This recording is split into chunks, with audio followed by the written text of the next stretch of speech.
Back to my video. Please ನೋಡಿ, subscribe ಮಾಡಿ, ಹಾಗೆ ಒಂದು ಲೈಕ್ ಕೊಡಿ.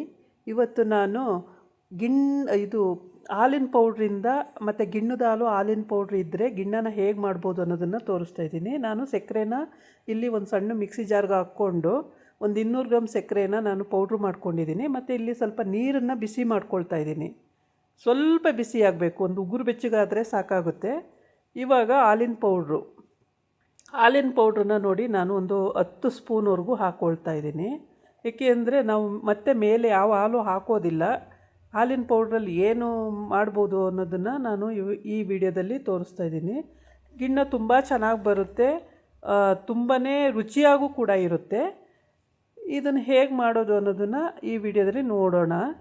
ಮತ್ತು ಇವಾಗ ನಾನು ಇದನ್ನು ಬಿಸಿ ಮಾಡ್ಕೊಂಡಿದ್ದೆ ಅಲ್ಲ, ಸ್ವಲ್ಪ ಉಗುರು ಬೆಚ್ಚಗೆ ಮಾಡ್ಕೊಂಡಿದ್ದೆ. ಇವಾಗ ಇದನ್ನೆಲ್ಲ ಚೆನ್ನಾಗಿ ಒಂದು ಸ್ಪೂನ್ ಹಾಕ್ಕೊಂಡು ಅದೇನೋ ಇದು ಲಮ್ಸ್ ಇರುತ್ತೆ ಅಲ್ವ, ಲಮ್ಸ್ ಎಲ್ಲ ಇಲ್ಲದೇ ರೀತಿ ಎಲ್ಲವನ್ನು ಕ್ಲೀನಾಗಿ ಮಿಕ್ಸ್ ಮಾಡ್ಕೊಳ್ಬೇಕು. ಹೀಗೆ ಮಿಕ್ಸ್ ಮಾಡ್ಕೊಂಡಾದಮೇಲೆ ಗಿಣ್ಣದ ಹಾಲು ನಾನು 1.5 ಲೋಟ ಗಿಣ್ಣದ ಹಾಲು, ಈ ಲೋಟದಲ್ಲಿ 1.5 ಲೋಟ ಗಿಣ್ಣದ ಹಾಲು ಹಾಕ್ಕೊಳ್ತಾ ಇದ್ದೀನಿ. ನೀವು ಬೇಕಂದರೆ ಇನ್ನು ಸ್ವಲ್ಪ ಜಾಸ್ತಿನೂ ಹಾಕ್ಕೊಳ್ಬೋದು. ಸಕ್ಕರೆ ಒಂದು 200 ಗ್ರಾಮಷ್ಟು ಪೌಡ್ರ್ ಮಾಡ್ಕೊಂಡಿರೋ ಸಕ್ಕರೆನ ಅದಕ್ಕೆ ಆ್ಯಡ್ ಮಾಡ್ಕೊಳ್ತಾ ಇದ್ದೀನಿ.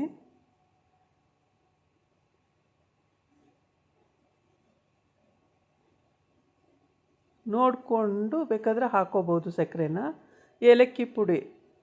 ಏಲಕ್ಕಿ ಪುಡಿನ ನಾನು ಪೌಡ್ರು ಮಾಡ್ಕೊಂಡು ಹಾಕ್ತಾಯಿದ್ದೀನಿ. ಮತ್ತು ಇದನ್ನೇನು ಸೋಸೋಕ್ಕೆ ಹೋಗಲ್ಲ, ಏಕೆಂದರೆ ಇದನ್ನು ಫ್ಲೇವರ್ ಎಲ್ಲ ಹೊರಟೋಗ್ಬಿಡುತ್ತೆ. ಹಂಗಾಗಿ ನಾನು ಹಾಗೇ ಇದನ್ನು ಇವಾಗ ಏನು ಮಿಕ್ಸ್ ಮಾಡ್ತಾಯಿದ್ದೀನೋ ಮಿಕ್ಸ್ ಮಾಡಿಬಿಟ್ಟು ಹಾಗೇ ಇಡ್ತೀನಿ.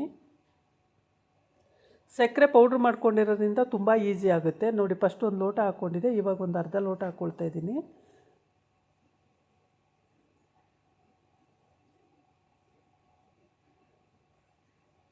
ಇಷ್ಟು ಗಿಣ್ಣದ ಹಾಲು ಹಾಕ್ಕೊಂಡಾದಮೇಲೆ ಚೆನ್ನಾಗಿ ಮಿಕ್ಸ್ ಕೊಡಿ, ನೀಟಾಗಿ ಮಿಕ್ಸ್ ಆಗಬೇಕು. ಇಲ್ಲಾಂದರೆ ನೀವು ಇನ್ನೊಂದು ಪಾತ್ರೆಗಾದ್ರೂ ಮೇಲೆ ಕೆಳಗೆ ಮಾಡಿಕೊಂಡ್ರೂ ನೀಟಾಗಿ ಮಿಕ್ಸ್ ಆಗುತ್ತೆ.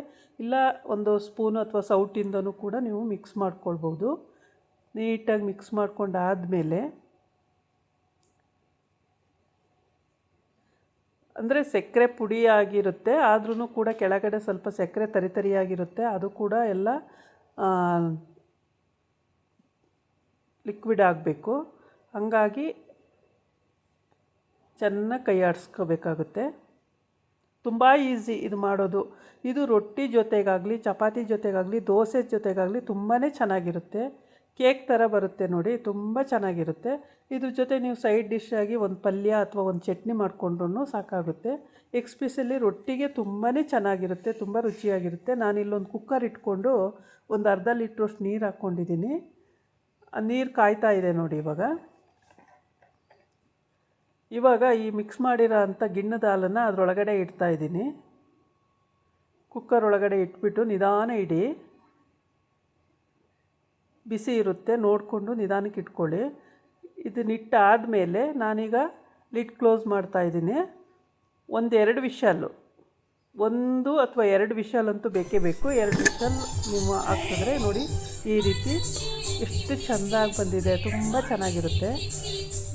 ಇದು ಆರಕ್ಕೆ ಬಿಡಬೇಕು. ನೀವು ಬೆಳಗ್ಗೆ ತಿನ್ನಬೇಕು ಅಂದರೆ ರಾತ್ರಿಯೇ ರೆಡಿ ಮಾಡಿ ಇಟ್ಕೊಂಡು ಈ ರೀತಿ ಬೇಯಿಸಿ ಇಟ್ಕೊಂಡ್ರೆ ಬೆಳಗ್ಗೆ ನೀವು ರೊಟ್ಟಿ ಜೊತೆಗಾಗಲಿ ದೋಸೆ ಜೊತೆಗಾಗಲಿ ತಿನ್ನೋದಕ್ಕೆ ತುಂಬಾ ಚೆನ್ನಾಗಿರುತ್ತೆ. ಇವಾಗ ನೋಡಿ ರೆಡಿ ಆಗಿದೆ. ಏಲಕ್ಕಿ ಪೌಡ್ರು ನೋಡಿ ಹೇಗೆ ಮೇಲೆಲ್ಲ ಬರ್ತಿದೆ, ತುಂಬ ಚೆನ್ನಾಗಿರುತ್ತೆ. ಏಲಕ್ಕಿ ಪೌಡ್ರನ್ನ ನಾವು ಸೋಸಿದ್ರೆ ಎಲ್ಲ ಹೊರಟೋಗ್ಬಿಡುತ್ತೆ. ಅದ್ರ ಬದಲು ಈ ರೀತಿ ಮೇಲೆ ಹಾಕಿದ್ರೆ ತುಂಬಾ ಚೆನ್ನಾಗಿರುತ್ತೆ. ಇವಾಗ ನಾನೊಂದು ಚಾಕು ತಗೊಂಡು ಕಟ್ ಮಾಡ್ತೀನಿ. ಪೀಸಸ್ ಮಾಡಿಕೊಂಡು ತೊಗೊಳ್ಳೋದಕ್ಕೆ ಚೆನ್ನಾಗಿರುತ್ತೆ. ಹಾಗಾಗಿ ಒಂದು ಚಾಕು ತಗೊಂಡು ಕಟ್ ಮಾಡಿಕೊಂಡು ಹಾಕ್ಕೊಳ್ಬೇಕು. ತಟ್ಟೆಗೆ ಹಾಕ್ಕೊಂಡು ರೊಟ್ಟಿ ಮಾಡಿಕೊಂಡ್ರೆ ತುಂಬಾ ಈಗ ಪೀಸಸ್ ಮಾಡಿಕೊಂಡು ನೀಟಾಗಿ ಈ ರೀತಿ ಪೀಸಸ್ ಮಾಡ್ಕೊಳ್ಳಿ.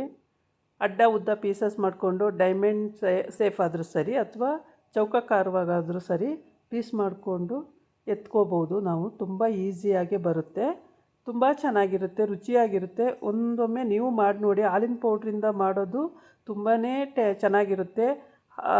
ಮಾಮೂಲಿ ಹಾಲು ಅಂದರೆ ಅದೇ ಹಸುದು ಹಾಲು ಸಿಕ್ಕಿದ್ರೆ ಓಕೆ, ಅದಿನ್ನೂ ಚಂದನೇ.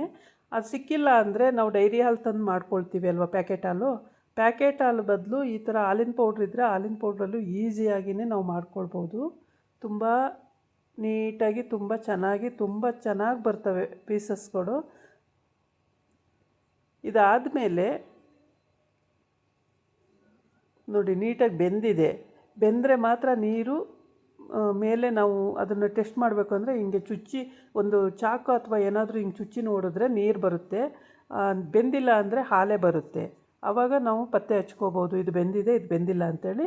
ಬೆಂದಿಲ್ಲ ಅಂದರೆ ಇನ್ನು ಸ್ವಲ್ಪ ಹೊತ್ತು ಬೇಯಿಸ್ಕೊಳ್ಬೋದು. ಬೆಂದಿದೆ ಅಂದರೆ ಓಕೆ, ನಾರ್ಮಲ್ಲು, ಏನು ಪ್ರಾಬ್ಲಮ್ ಇಲ್ಲ, ನಾವು ಬಡಿಸ್ಕೊಂಡು ತಿನ್ಬೋದು. ನೋಡಿ ಪೀಸಸ್ ಎಲ್ಲ ತುಂಬ ಚೆನ್ನಾಗಿ ಬಂದಿದೆ.